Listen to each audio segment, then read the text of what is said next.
नमस्कार, स्वागत है आपका राज टीवी। मैं हूं आपके साथ विशाल पंडित और मैं हाजिर हूं लेकर देश की तमाम बड़ी खबरें। सबसे पहले खबर गोवा से है। महादेवी बचाओ अभियान के प्रतिनिधिमंडल ने मुख्यमंत्री डॉक्टर प्रमोद सावंत से मुलाकात कर गोवा की जीवनदायी महादेवी नदी की सुरक्षा के लिए तुरंत कदम उठाने की मांग की है।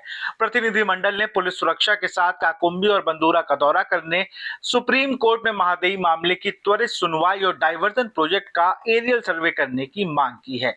साथ ही मुख्यमंत्री से केंद्रीय पर्यावरण मंत्री के साथ बैठक कर राष्ट्रीय स्तर पर मुद्दा उठाने की भी अपील की गई है। खबरों में आगे बढ़ेंगे। शिरोडा से पूर्व विधायक महादेव नाइक और पंचायत सदस्य दुर्गा प्रसाद वैद्य ने कासम शैली कोदार गांव का दौरा किया। ग्रामीण नेता संजय नाइक ने चेतावनी दी कि अगर जमीन पर कब्जा बढ़ा तो राजनीतिक लोगों का बाइकआउट करेंगे। और वहीं स्थानीय युवाओं ने जंगल कटाई और भूमि संरक्षण के खतरे पर चिंता जताई और गोवा वासियों से अपील की कि हमारे इस आंदोलन में जुड़े।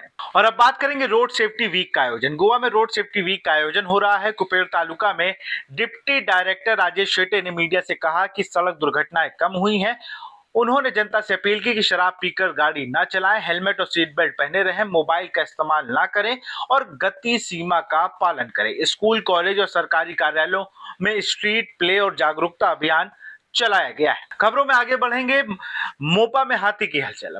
मोपा से बड़ी खबर है। महाराष्ट्र के जंगलों से एक हाथी मोपा गांव में पहुंचा और वन विभाग रात भर निगरानी कर हाथी की सुरक्षित वापस जंगल भेजने की कोशिश कर रहा है। मुख्य वन अधिकारी नवीन कुमार और उनकी टीम मौके पर मौजूद है और लगातार वो उस हाथी को वापस महाराष्ट्र भेजने में लगी हुई है। और अब रुक करते हैं अगली खबर का। गोवा क्रिकेट संघ का चुनाव 16 सितंबर को होना तय हुआ है। मुख्य पदों के लिए 2 पैनलों में प्रतिस्पर्धा है। महेश देसाई का पैनल विकास और बदलाव पर जोर देता है, जबकि चेतन देसाई का पैनल अनुभव और प्रशासनिक स्थिरता पर है। इस चुनाव का असर इंटरनेशनल ग्राउंड, आईपीएल और टीम इंडिया मैच की संभावनाओं पर पड़ेगा। और अब रुक करते हैं उत्तर प्रदेश की खबरों का। लखनऊ से खबर है। मायावती ने बसपा में फेरबदल किया है।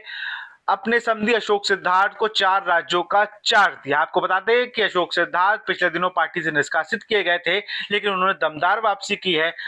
पहले तो मायावती से माफी मांगी और उसके बाद अब उन्हें 4 राज्यों का प्रभार दिया गया है। उनमें छत्तीसगढ़, जम्मू कश्मीर, हिमाचल, गुजरात दिया गया। और हाल ही में आपको बताएं तो अशोक सिद्धार्थ की पार्टी में वापसी हुई थी। और अब रुक करेंगे दिल्ली की खबर का। जल शक्ति मंत्री सीआर पाटिल ने बताया कि सिंधु जल संधि के निलंबन के बाद भारत नदियों का पानी जल संकट वाले राज्यों तक पहुंचा रहा है। साथ ही नमामि गंगे और यमुना सफाई परियोजना की जानकारी दी और बांध निर्माण में समय और खर्च की भी चुनौती बताया। और अब बात करेंगे चुनावी राज्य बिहार की। प्रधानमंत्री पश्चिम बंगाल होते हुए बिहार के सीमांचल जिले में पहुंचे। उन्होंने घुसपैठ रोकने की मोदी की गारंटी की पुष्टि की।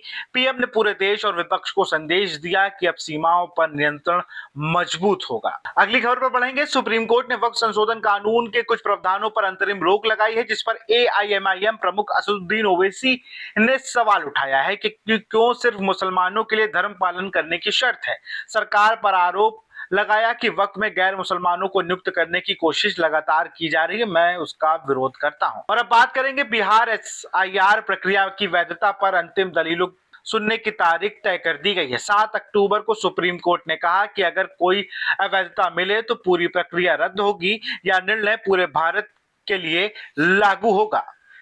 तो ये थी आज की बड़ी खबरें। ऐसी खबरों के लिए आप जुड़े रहिए राज टीवी के साथ। नमस्कार।